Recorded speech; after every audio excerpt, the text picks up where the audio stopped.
예. 네, 안녕하십니까. 저 세종시에서 수박하고 야채 농사를 짓고 있는 김종현이라고 합니다. 저희 같은 경우에는 야채와 수박 같은 경우에 인력들이 굉장히 많이 필요로 하고 있습니다. 그리고 또 하우스에서 하다 보니까 기계로 돌리고 이제 수확하는 것들이 좀 어느 정도 한계가 좀 있다고 생각이 됩니다. 그리고 요즘에 이제 저희 농촌 같은 경우에는 이제 고령화가 많이 되다 보니까 이제 인부들을 모집하기가 굉장히 힘들고 있습니다. 그러다 보니까 당연히 업체들을 많이 선별을 해서 업체에서 이제 일용직 근로자들이 와서 이제 일을 해주시곤 하는데 이제 거의 한국 분들은 거의 농촌으로 오시질 않습니다. 그러다 보니까 외국인 노동자들이 많이 오는데 그 외국인 노동자들이 대부분이 다 불법 체류인 경우가 굉장히 많습니다. 그러다 보니까 저희가 이제 지금 국내에서도 농촌 인력중개센터를 운영을 하는 걸로 알고 있습니다. 근데 그 부분이 좀 더 개선이 됐으면 좋겠다는 바람에 있습니다. 그 지자체나 농협에서 운영을 많이 하는 걸로 알고 있는데요. 그러니까 실질적으로는 그 인력들이 잘 수급이 되지 않고 있고, 그리고 그 많은 인력들을 이제 필요로 하는 농민들이 필요로 하는 인력들이 충족되지가 않고 있습니다. 그러다 보니까 지자체에서도 이제 지자체나 농협에서도 이제 다른 외국에서 이제 뭐 소통을 잘 하셔가지고 이제 모셔다 오든 해가지고 같이 함께 할 수 있는 그런 시스템을 좀 더 개선을 해서 이제 농촌 인력들을 좀 충족을 시켜주셨으면 좋겠다라는 생각을 하고 있습니다. 감사합니다. 요새 그 하루 일당 얼마씩 줍니까? 거의 12에서 15만 원 사이라고. 12만 원, 15만 원. 예. 외국인 노동자들? 예. 우리 내국인들은 애초에 그 가격에 오질 않습니다. 더 주거나 그러지는 않고. 예, 그리고 오신다고 해도 더 줘야 되지만 더 준다고 해도 안 해요? 외국인들만큼 하지를 않습니다.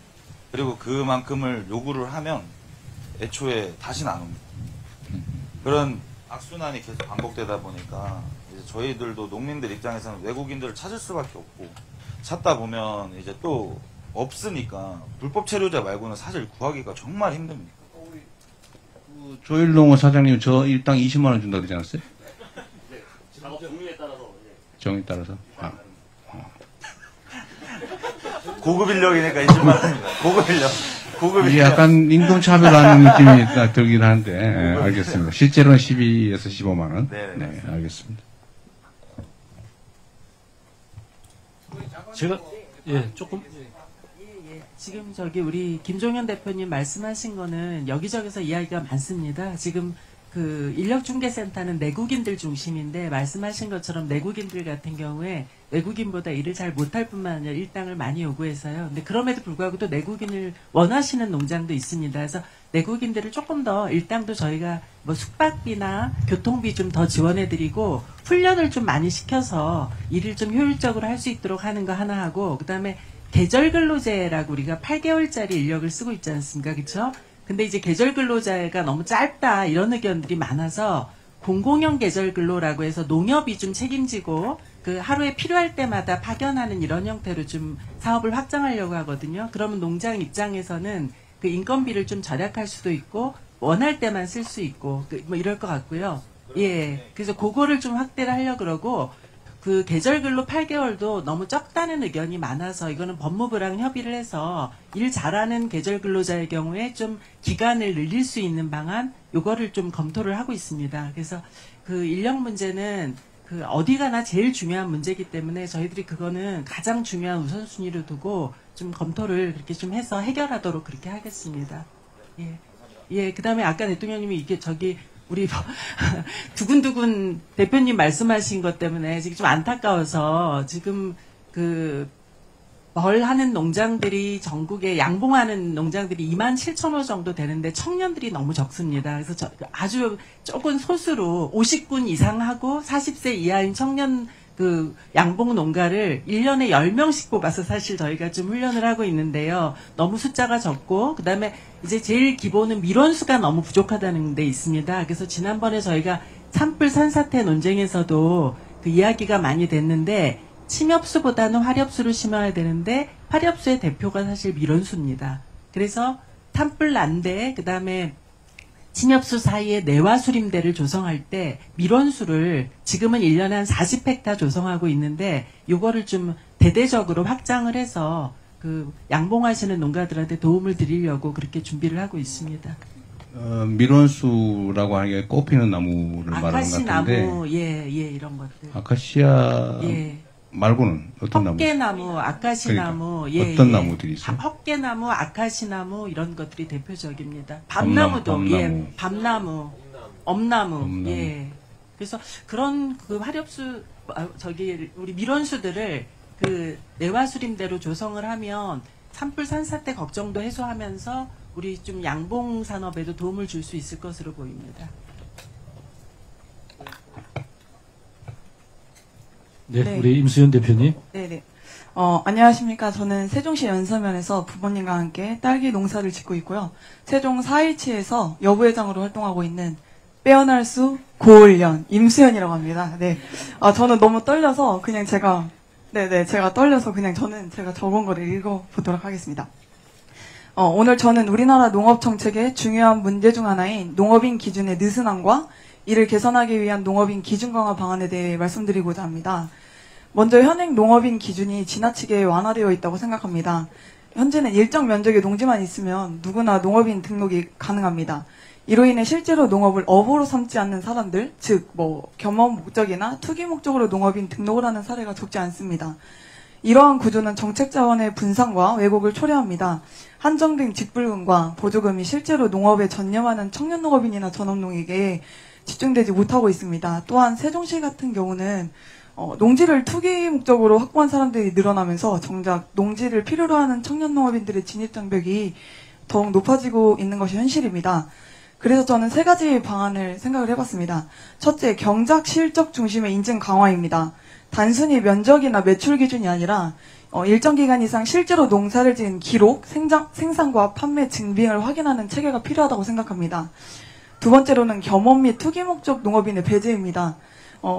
농업에 소득이 과도하게 많은 경우 혹은 농지를 보유만 하고 경작하지 않는 경우에는 농업인 자격에서 제외돼야 된다고 생각합니다. 셋째, 청년 및 전업농 중심 지원 체계 구축입니다. 기준을 강화하되 그 자원을 진짜 농업을 하는 사람들에게 집중해야 합니다. 특히 농업에 뛰어드는 청년들에게 더 두텁게 지원할 수 있도록 정책 우선순위를 조정해야 합니다. 물론 이 과정에서의 보완책도 필요하다고 생각합니다. 창업 초기 청년 농업인들에게는 일정 기간 유예를 주거나 그 기간을 충족할 수 있는 시간을 마련해 줘야 된다고 생각하고요. 고령 농업인들에게는 단계적인 조정을 통해서 혼란을 줄일 필요가 있다고 생각합니다. 나아가서 디지털 농업인 인증 시스템을 도입을 만약에 한다면 행정 절차를 간소화하고 투명성을 확보할 수 있어서 농업인들에게는 편리하게 또는 담당 공무원들에게는 업무가 과중되는 일이 줄어들 거라고 생각이 됩니다. 지난달 8월 13일 나라재정 절약 간담회를 제가 좀 인상 깊게 봤는데요.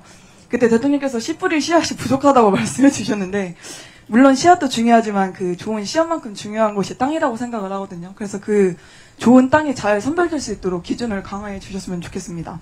이제는 숫자상 농업인의 확대가 아니라 실질적 농업인의 육성이 중요한 시점이라 생각되오니 대통령님께서 이 방안에 대해 깊이 고민해 주시고 현장에 적용해 주셨으면 합니다. 경청해 주셔서 감사합니다.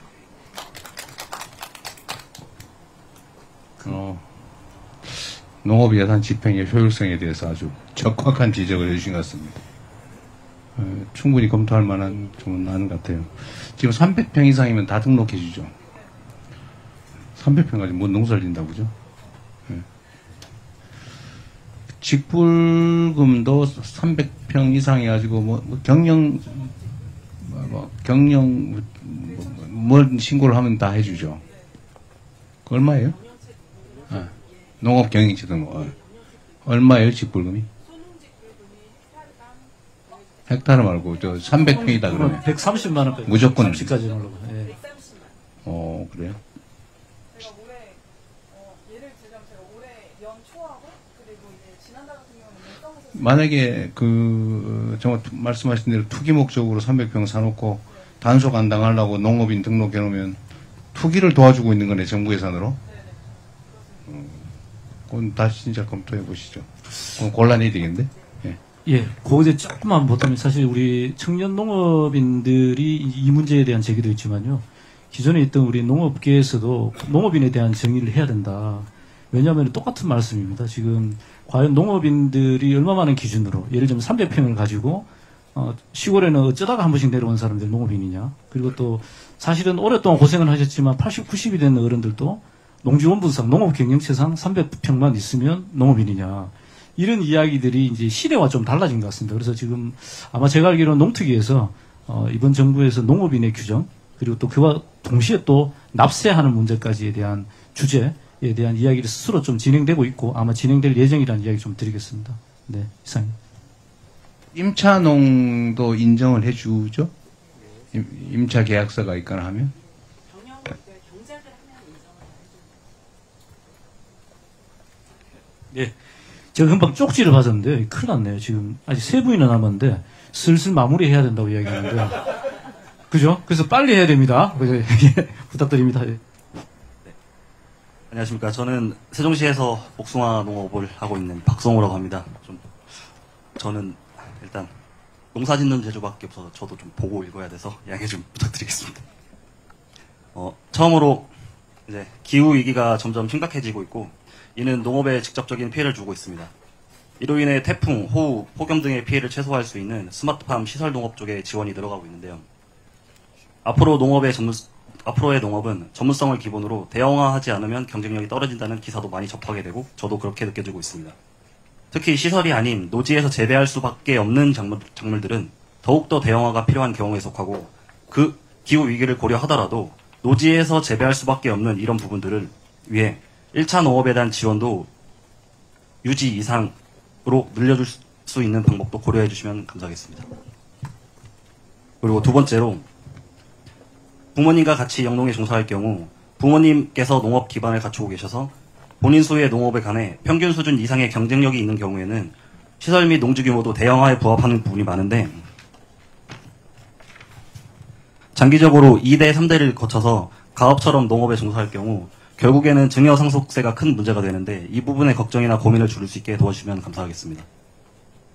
끝으로 각 농업 관련 부서에서 일하시는 분들의 노고가 많은 걸 잘 느끼고 있습니다. 우리나라는 밥심으로 각 분야별 묵묵히 맡은 바의 일을 열심히 성실히 수행해 지금까지 성공을 이뤄냈습니다. 이를 뒷받침하는 근간은 단연코 농업이라 생각됩니다. 우리의 식탁에서 우리 땅에서 나고 자란 먹거리가 저희 후대에도 계속 이어질 수 있도록 편의점이나 마트에서 바코드를 찍는 것보다 진열되는 물건들을 생산해서 채우는 더울 때 에어컨 밑에서 추울 때 실내 따뜻한 곳에서 일하는 것도 좋지만 내 스스로 땀을 흘리고 손발에 흙을 묻혀가며 내 작물들을 잘 돌보면서 수확의 보람을 느끼고 이 또한 가치 있는 일임을 또 수익도 내 노력에 비례해 자연스럽게 따라온다는 점을 많은 청년들이 느낄 수 있도록 청년들의 농업 입성의 문턱을 낮춰주시기 위해 농업 관련 부서에 종사하시는 분들께 조금 더 적극적인 도움을 부탁드리겠습니다. 이상입니다. 고맙습니다. 그 시간을 조금 줄이기 위해서 대통령이 2분 남았는데 이야기. 저 듣고. 그럴까요? 일단은 그래도 할 거는 해야지. 농지는 농사를 실제로 지면 상속세 면제 아닙니까? 8년인가? 세금 비해서 어느 정도 이제 감면된 혜택이 30억까지는 상속세 면제고요. 8년 작용해도? 그죠? 8년인가 작용하면 상속세 면제고 그러겠죠. 근데 그거는 이제 기본적인 평균이고요. 전체 규모 상속과 관련해서 지금 아무래도 땅값도 올라가다 보니까 농지 말고 다른 재산 얘기하는 거예요? 농지하고 집하고 이런 재산적으로 원래 농지 자체는 상속세가 없는 거 아니에요?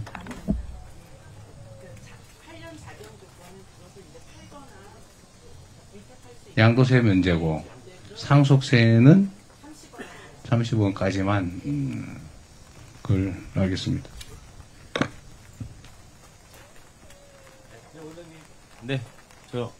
네, 저는 올해 13년 동안 이렇게 농사를 짓고 있습니다.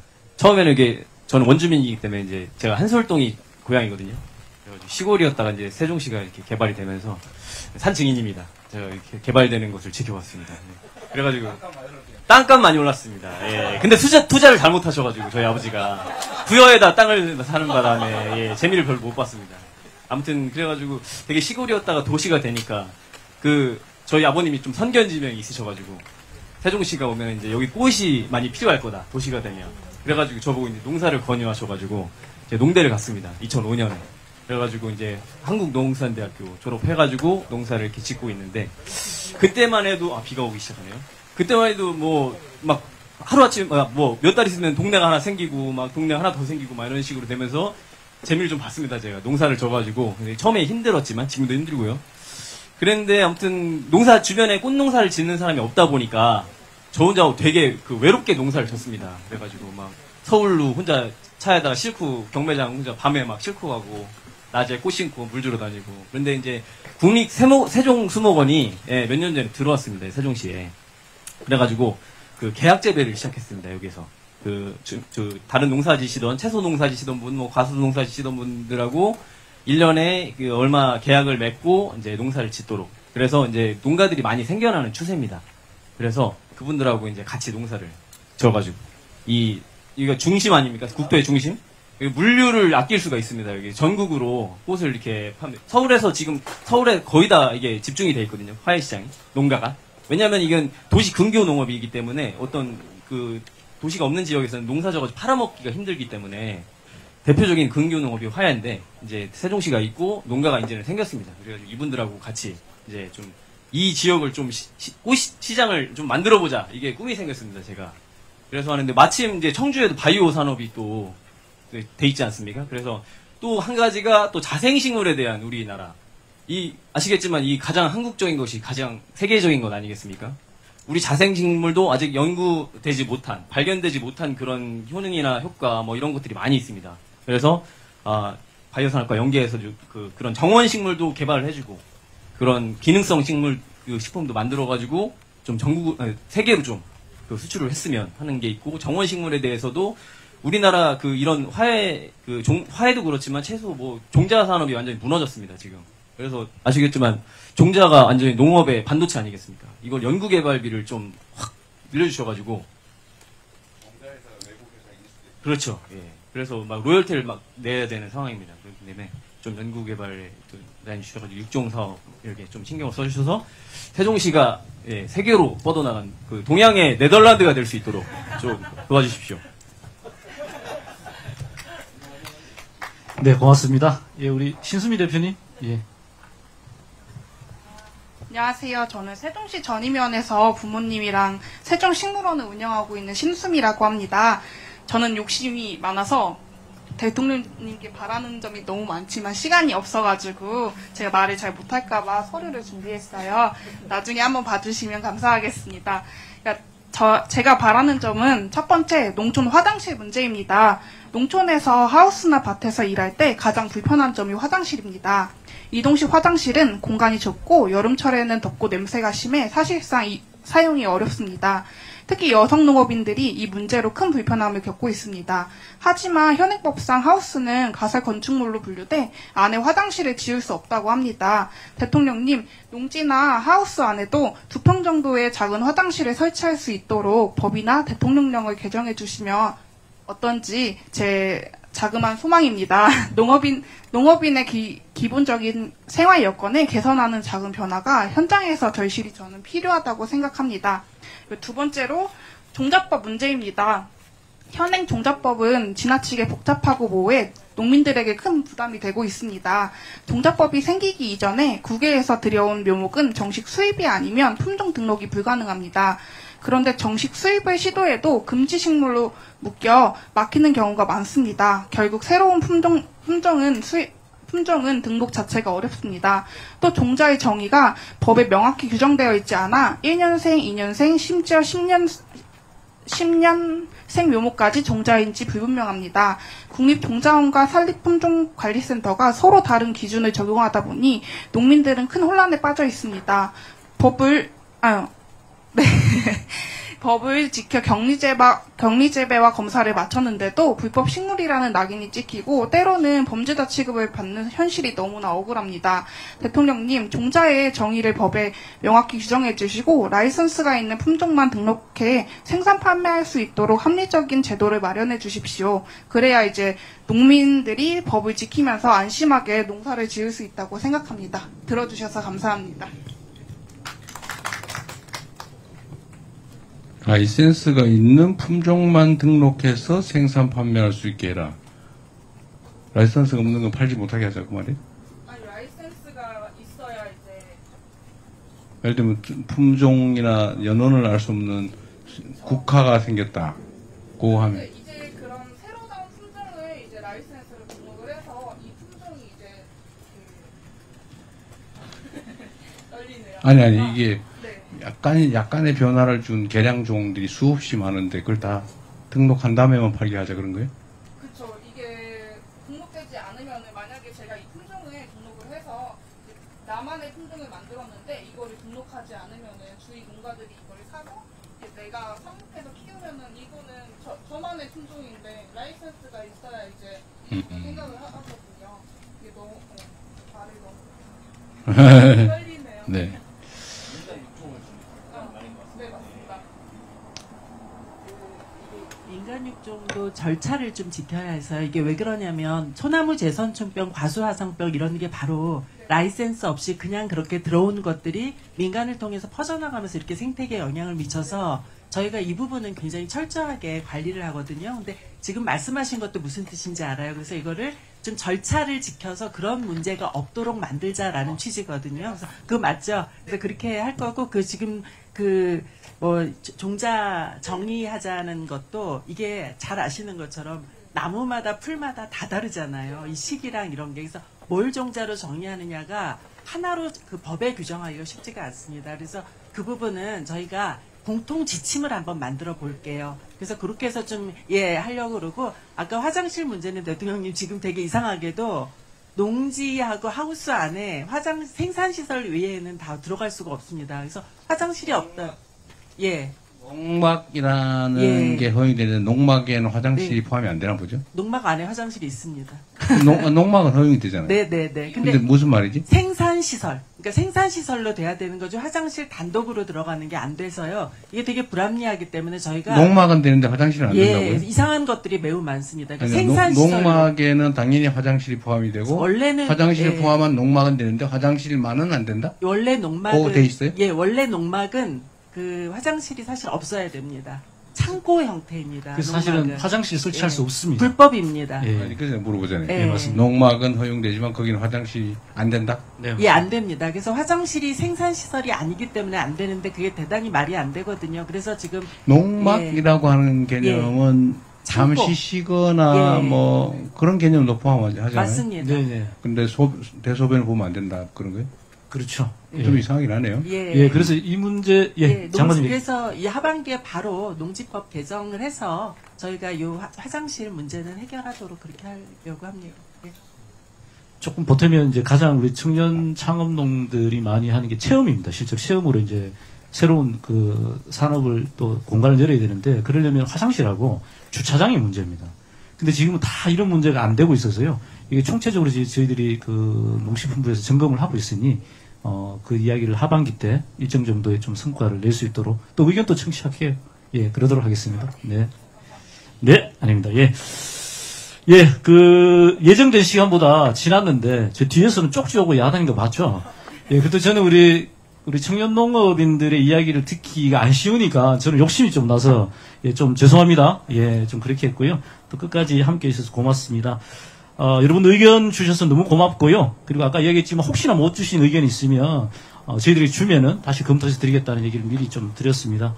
예, 오늘 논의를 바탕으로 해가지고 정말 우리 청년 농업인들이 농업의 매력을 본인만 느끼는 게 아니고 다른 사람한테 얘기할 수 있고 그래서 한국 농업을 지켜가는 그런 든든한 후배 동지들이 됐으면 좋겠다는 바람도 꼭 좀 드립니다. 예, 우리 대통령님 마무리 말씀 부탁드립니다. 네, 여러분들 뭐 힘드시긴 할 것 같아요. 또 새로운 희망을 만들고 계신데 저희도 가능한 게 뭔지를 열심히 찾아보겠습니다. 네, 여러분 반갑습니다. 네.